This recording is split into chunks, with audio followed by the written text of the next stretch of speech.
ছোটবেলা থেকেই একটা অদ্ভুত রোগ আমাকে পেয়ে বসেছে। মাঝে মাঝে আমার চোখের সামনে এমন সব জিনিস ভেসে ওঠে যা আর কেউ দেখতে পায় না। এমন অনেকবারই ঘটেছে। যেমন আমি আর 5 জনের সঙ্গে বসে আছি, হঠাৎ দেখলাম একজন লোক ঘরে ঢুকলো। তাকে আগে কখনো আমি দেখিনি।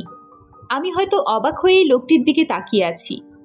ঘরে আর যারা আছে তারা আমার চোখ মুখের ভাব দেখে কি ব্যাপার জিজ্ঞেস করে।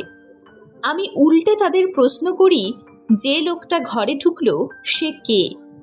তারা অবাক হয়ে যায়, আমার দিকে অদ্ভুত দৃষ্টিতে তাকায়।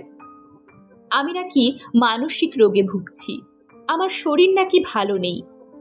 আর সবাই আমার মাথায় গোলমাল আছে ভাবলেও দাশুদা কিন্তু আমার কথা অবিশ্বাস করে না। বলে আমি যা দেখি তা নাকি সূক্ষ্মদেহী মানুষের কায়া। যাদের আত্মা মুক্তি পায়নি, অসুখী, তারাই পৃথিবীতে ঘুরে বেড়ায়। যাদের দিব্য দৃষ্টি আছে তারাই শুধু তাদের দেখতে পায়, আর কেউ নয়।